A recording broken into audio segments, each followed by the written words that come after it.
کیوں زلزلے دیتا ہے رب تعالیٰ؟ لیذیقہم بعض الذی عملوا، اللہ فرماتا تاکہ وہ جو کچھ کر چکے ان کو کچھ چکھا دوں۔ اللہ تعالیٰ فرماتا لیذیقہم، تاکہ ان کو چکھایا جائے جو کچھ بھی وہ کر رہے تھے۔ محدثین بھی اسی بات پر اتفاق کرتے ہیں۔ میرے آقا صلی اللہ تعالیٰ علیہ وسلم نے بھی ارشاد فرمایا، زمین میں زلزلوں کا آنا، طوفان کا آنا، سیلاب کا آنا، یہ اللہ کے عذاب کی نشانیاں ہیں۔ اللہ تبارک و تعالیٰ کے بڑے عذابات میں سے ایک آیت تو آپ مشہور سنتے ہوں گے، اذا زلزلت الارض زلزالہا، پوری سورہ ہے زلزال۔ زلزلہ کس کو کہتے ہیں؟ جھٹکے۔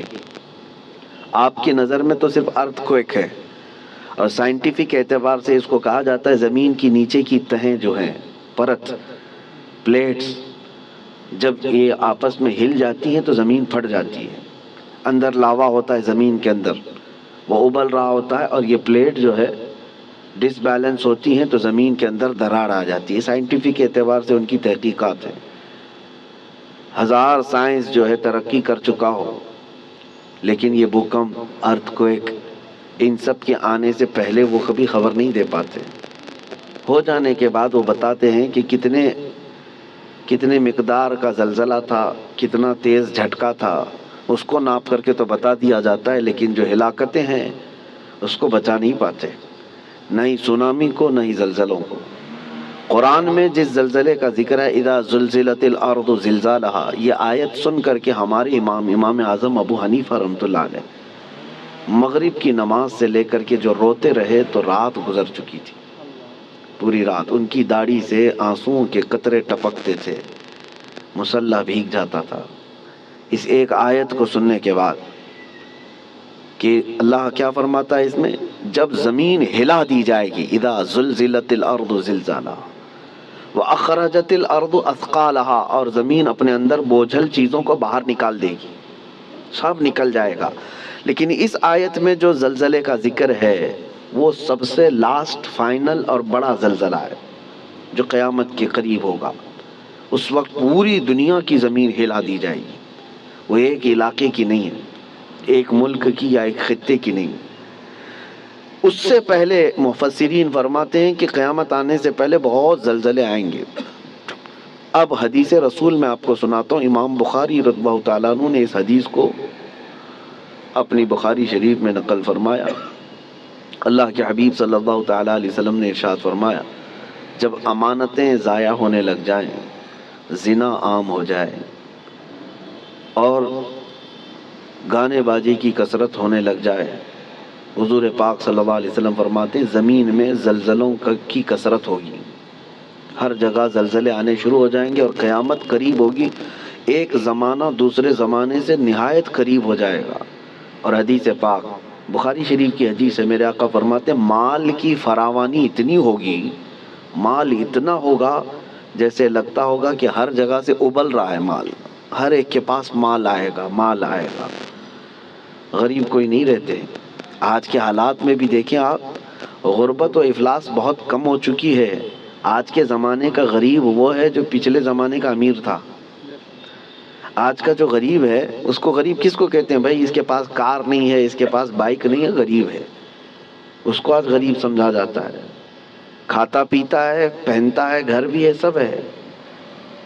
غربت اس طرح کی نہیں رہے گی، مال کی فراوانی ہوگی، یہاں تک کہ حضور پاک صلی اللہ علیہ وسلم فرماتے ہیں دریائے فرات سے سونے کا پہاڑ ظاہر ہوگا، اگر تم زندہ رہے تو اس میں سے ایک پائی بھی لینے کی کوشش مت کرنا، حضور نے فرمایا، اس لیے کہ اس کے حصول کے لیے لوگ ایسے لڑیں گے کہ 100 لوگ اگر اس مال کو، سونے کو لینے جائیں گے، 99 قتل ہو جائیں گے، ایک بچے گا، مر جائیں گے سب۔ اور اسی حدیث پاک میں جو میں نے کہا زلزلے والی، اسی میں اللہ کے حبیب صلی اللہ علیہ وسلم نے فرمایا حرج بڑھ جائے گا، حرج بڑھ جائے گا۔ تو صحابہ نے پوچھا کہ حرج کیا ہے میرے آقا؟ حضور پاک صلی اللہ علیہ وسلم فرماتے ہیں ایک دوسرے کا قتل کثرت سے ہوگا۔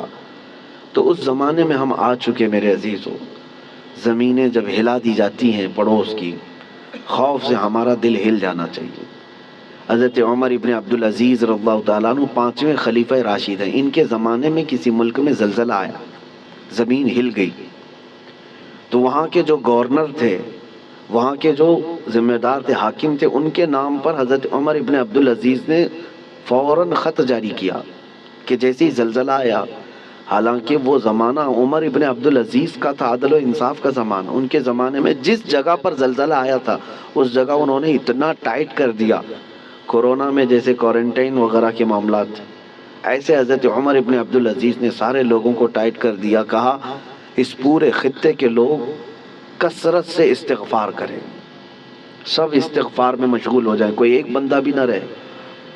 اور پھر وہاں کے حاکموں کو اور وہاں کے جو گورنر تھے ان کو خط لکھا کہ جتنا تمہارے پاس ہے سب کا سب صدقہ کر دو، خیرات کر دو، الصدقۃ تطفئ البلایا، میرے آقا صلی اللہ علیہ وسلم نے فرمایا صدقہ بلاؤں کو ٹال لیتا ہے، تمہارے پاس جو ہے وہ صدقہ کر دو، اس لیے کہ اللہ کا غضب تمہارے ہاں آیا ہے، اللہ کا عذاب تمہارے شہر میں آیا ہے، زلزلہ آیا ہے۔ تو سارے لوگوں پر آپ نے لازم کر دیا تھا کہ استغفار میں مشغول ہو جائیں اور صدقہ و خیرات کثرت سے کرنے لگ جائیں۔ عزیزان گرامی وقار، اور ابھی 3 اور بڑے زلزلے آنے والے ہیں جس کی بشارت میرے آقا صلی اللہ علیہ وسلم نے فرمایا، عرب کی سرزمین پر آئے گا، مشرق میں اور مغرب میں، یعنی ایک ایسٹ میں، ایک ویسٹ میں، اور ایک عرب کی سرزمین۔ ایک قیامت سے پہلے 3 بہت بڑے زلزلے آنے والے ہیں جس میں لاکھوں لوگ دھنس جائیں گے، زمین اتنی تیز پھٹے گی کہ ہزاروں کی نہیں لاکھوں کی تعداد اس میں زمین میں چلی جائے گی۔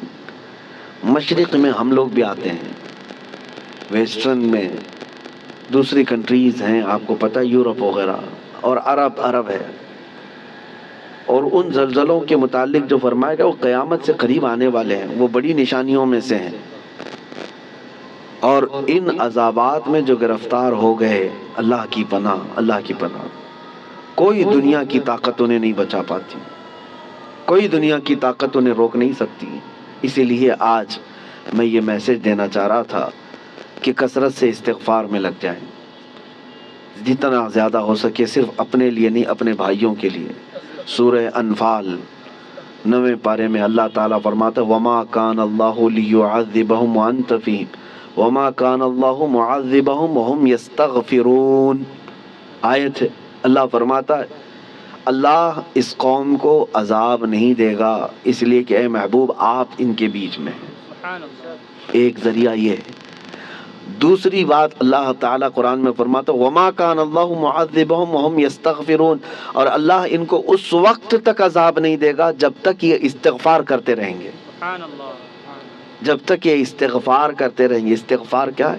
استغفر اللہ ربی من کل ذنب واتوب الیہ، استغفر اللہ ربی من کل ذنب واتوب الیہ، استغفر اللہ ربی من کل ذنب واتوب الیہ۔ میرے عزیزو، کثرت سے استغفار کرو۔ اور اسی کو میں نے بہت پہلے کورونا کی جب ابتدائی حالات تھے اس وقت میں نے ایک اپنے چھوٹے سے میسج میں بیان میں نشر کیا تھا کہ اللہ کے حبیب صلی اللہ تعالیٰ علیہ وسلم نے ارشاد فرمایا کہ یہ عذاب الہی کی نشانیاں ہیں، استغفار کرو، اور جب تک استغفار کرتے رہو گے اللہ اس عذاب میں مبتلا نہیں کرے گا۔ آج کہیں کسی پڑوس کے گھر پر آگ لگی ہو تو اس کی چنگاریاں تمہارے گھر کو بھی جلا سکتی ہیں۔ یہ مت سمجھنا کہ ترکی ہل گیا، ملک شام ہل گیا، یہ تو ہم بہت دور بیٹھے ہیں، زمین تو سب کی جڑی ہوئی ہے، زمین ایک ہی ہے۔ اور ان زلزلوں کے ساتھ اللہ تعالیٰ پوری دنیا کو یہ عبرت دینا چاہتا ہے، اسی لیے توبہ و استغفار کے ذریعے سے اپنے اعمال کی طرف توجہ دیں۔ اور وہ جو ہزاروں لوگ دھنس گئے ہیں زمینوں کے اندر، ان کے لیے مغفرت کی دعا کریں۔ اور جو آج قسم پرسی کے عالم میں وہاں پر ہیں، بڑی بڑی عمارتیں جو ڈھہ گئیں، بہت سارے لوگ بے گھر ہو چکے، ان کے مال مویشی سب ہلاک ہو چکے، ان کے لیے اپنے دل میں رقت پیدا کریں۔ وہ تمہارے بھائی ہیں، امت مصطفیٰ ہیں۔ نبی پاک صلی اللہ تعالیٰ علیہ وسلم نے یہی ارشاد فرمایا مومن وہی ہے کہ جو دوسرے مومن کی تکلیف پر تڑپ جائے۔ مثل المؤمن کمثل جسد اذا اشتكى عضو تداعى له سائر الجسد بالسهر والحمى۔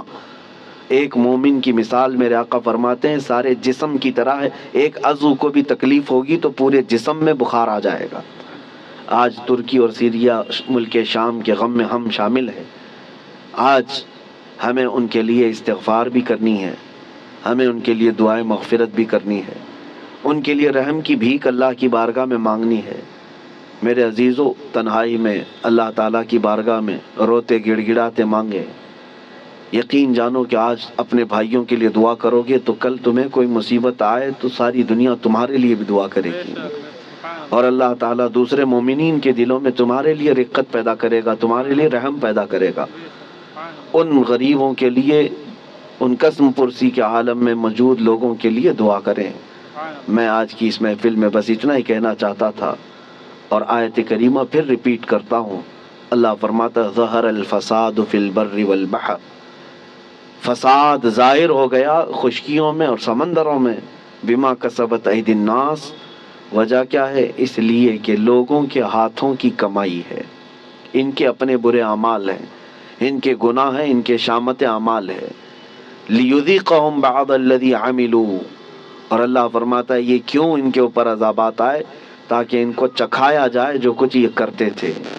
اور ان کو چکھانے کے بعد مقصد کیا ہے؟ اللہ فرماتا ہے لعلہم یرجعون، تاکہ وہ دوبارہ لوٹ آئیں، تاکہ وہ اپنی پرانی حالتوں سے توبہ کر کے اچھی حالتوں کی طرف باز آ جائیں۔ اللہ کریم ہم سب کو کہنے سننے سے زیادہ عمل کی توفیق عطا فرمائے۔ اے رب کریم تیرے عذابات سے ہماری حفاظت فرما، ہم تیری آزمائشوں کے قابل نہیں مولا، تیرے امتحان میں اتارے جانے کے قابل نہیں۔ اے رحمان اے رحیم ہم سب کو آئے ہوئے عذابات سے محفوظ فرما دے۔ اے کریم خدا، تیرے رسول نے جو دعا کیا تھا تیرے دربار میں وہی دعا کرتا ہوں۔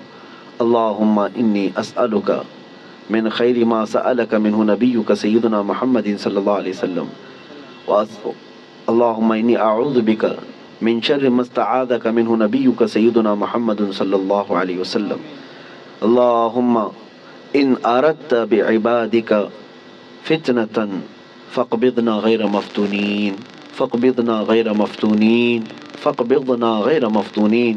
اے اللہ اگر تو نے اپنے بندوں کے آزمائش کا ارادہ کر لیا ہے تو مولا ہمیں بغیر آزمائش کے اس دنیا سے اٹھا لے، ہمیں بغیر فتنوں میں مبتلا کیے تو اپنی بارگاہ میں بلا لے۔